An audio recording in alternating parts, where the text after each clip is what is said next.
Assalamualaikum warahmatullahi wabarakatuh. Gimana kabarnya teman-teman? Semoga semuanya dalam keadaan sehat walafiat dan terhindar dari COVID-19. Dan kali ini kita akan membahas contoh soal SKB CPNS bidang keperawatan terbaru beserta pembahasannya. Semoga bermanfaat untuk teman sejawat yang membutuhkan dan semoga semua lolos dengan nilai yang memuaskan. Jangan lupa untuk share informasi ini ke teman sejawat lainnya. Untuk soal yang pertama, Tuan A berumur 37 tahun masuk ke rumah sakit jiwa. Hasil pengkajian didapatkan data, klien mengatakan, saya sangat tidak berguna dan terbuang suster, saya sangat malu. Rasanya saya lebih baik tidak dilahirkan saja. Dari keterangan keluarga, hal tersebut terjadi sejak 1 tahun yang lalu setelah klien ditinggalkan istrinya menikah lagi dengan orang lain. Dari data observasi, klien kurang mempertahankan kontak mata, wajah sedih saat bercerita. Apakah masalah keperawatan utama pada kasus di atas?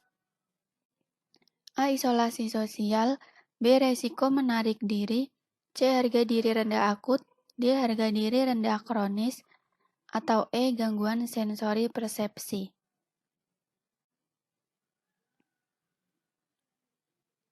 Dan untuk menjawab soal tersebut, diketahui bahwa data subjektifnya, di sini klien mengatakan bahwa dirinya tidak berguna dan terbuang. Klien juga merasa malu dan menyesali takdir bahwa dirinya tidak ingin dilahirkan. Dan untuk data objektifnya, klien kurang mempertahankan kontak mata, wajahnya sedih saat bercerita. Jadi untuk masalah keperawatan utama pada kasus tersebut yaitu D, harga diri rendah kronis. Kenapa kronis? Karena dari keterangan keluarga pasien, hal tersebut terjadi sejak 1 tahun yang lalu setelah klien ditinggal istrinya. Dan bisa dikatakan kronis jika pasien mengalaminya lebih dari 3 bulan. Sedangkan apabila kurang dari 3 bulan, maka dikatakan akut. Selanjutnya, soal nomor 2. Saat dikaji, Tuan A berumur 40 tahun mengatakan saat ini masih mendengar suara yang menyuruhnya memukul orang lain namun tidak ada wujudnya, yang sering datang 5 kali dalam sehari. Berdasarkan observasi, Tuan A sering menutup telinganya dan kadang berteriak ketakutan. Perawat berusaha mengontrolnya dengan berkata, bila hantu yang sering Bapak lihat itu datang lagi, Bapak bisa mencoba cara yang saya ajarkan ini, yaitu Bapak bisa melatih menghardik atau berkata, tidak pada halusinasi dengan cara tutup telinga. Lalu Bapak bilang, pergi kamu tidak nyata, kamu suara palsu. Berdasarkan kasus di atas, strategi pelaksanaan atau SP berapakah yang diajarkan oleh perawat kepada pasien? A. SP1, B. SP2, C. SP3, atau D. SP4, dan atau E. SP5. Diketahui pasien tersebut merupakan pasien halusinasi, dan pada pasien halusinasi harus diketahui terlebih dahulu klien dalam kriteria halusinasi apa. Dan dalam kasus tersebut klien mengalami halusinasi pendengaran. Diketahui bahwa perawat berusaha mengontrol pasien dengan cara menghardik dan mengenali halusinasi. Untuk mengenal halusinasi serta menghardik halusinasi ini masuk ke dalam strategi pelaksanaan 1. Jadi untuk jawaban yang benar yaitu A, SP1.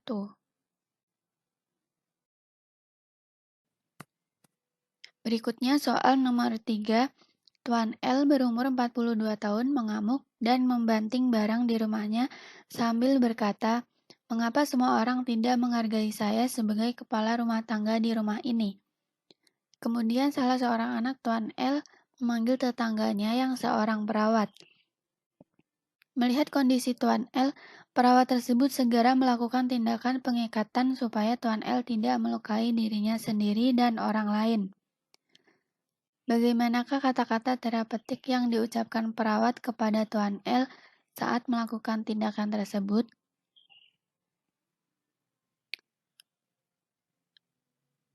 Dan untuk menjawab soal ini, untuk kata-kata terapeutik pada pilihan A, B, C, dan D, ini kurang tepat karena kalimat yang digunakan ini bukan merupakan kalimat terapeutik. Jadi untuk jawaban yang benar yaitu E. Kami mengikat Anda agar Anda bisa mengendalikan emosi yang tidak terkendali.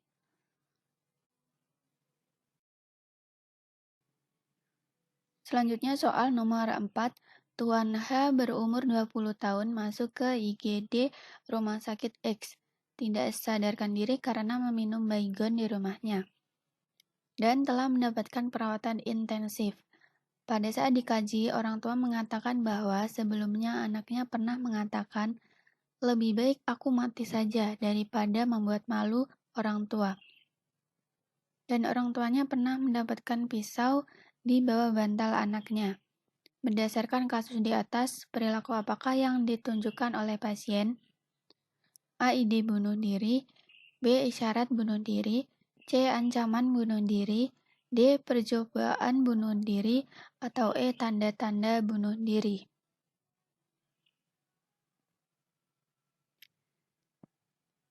Di sini diketahui bahwa pasien tidak sadarkan diri karena meminum baygon.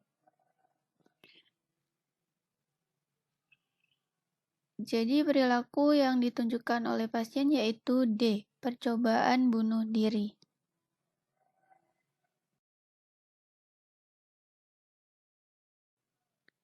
Selanjutnya soal nomor 5. Tuan D berusia 38 tahun masuk ke rumah sakit jiwa pada tanggal 30 Maret 2020. Saat dikaji tidak mau berbicara dan tidak mau mempertahankan kontak mata ketika berinteraksi. Namun setelah 8 kali berinteraksi dengan perawat, Tuan D sudah mulai berbicara walaupun masih belum mempertahankan kontak mata. Apa jenis terapi aktif kelompok atau TAK yang dapat diberikan pada klien tersebut? A. TAK sosialisasi, B. TAK orientasi realita, C. TAK stimulasi sensori, D. TAK stimulasi persepsi, atau E. TAK peningkatan harga diri.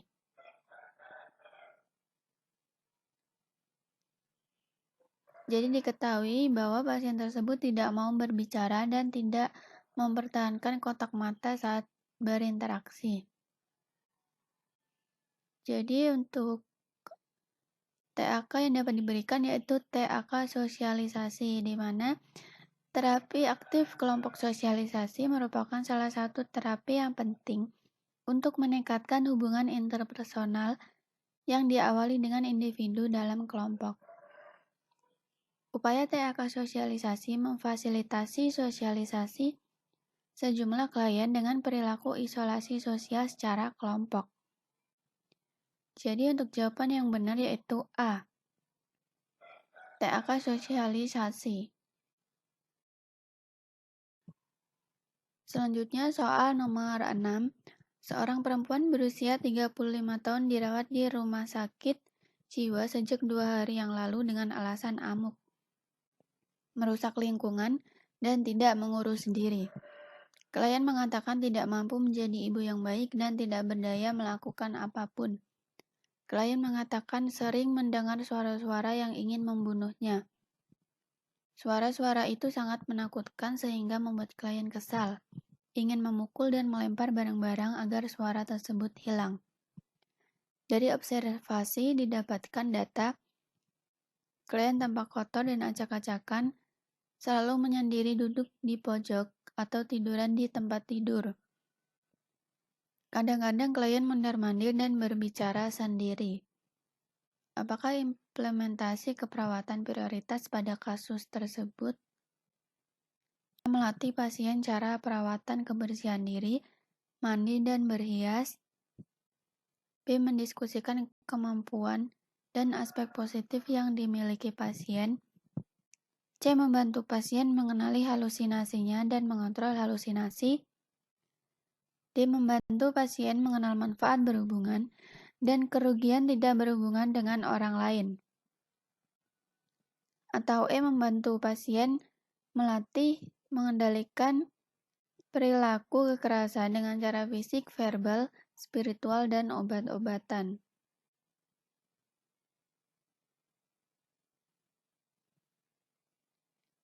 Jadi implementasi keperawatan prioritas pada kasus tersebut yaitu C.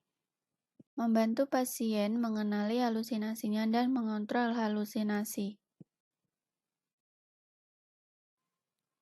Berikutnya soal nomor 7. Seorang laki-laki berusia 30 tahun dibawa keluarga ke UGD Rumah Sakit Jiwa. Hasil pengkajian, keluarga mengatakan bahwa pasien telah memecahkan kaca jendela rumahnya dan mengancam keluarga lainnya. Mata melotot, berteriak-teriak, dan berkata kasar, mengancam semua orang dan mencoba lari dari ruangan. Apakah tindakan yang tepat untuk dilakukan pada kasus tersebut?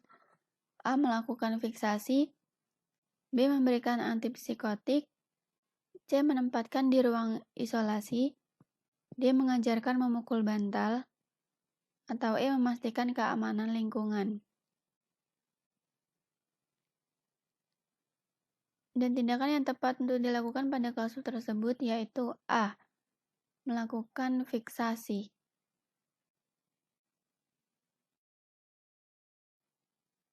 Selanjutnya soal nomor 8. Seorang pasien laki-laki berusia 40 tahun dirawat di rumah sakit jiwa.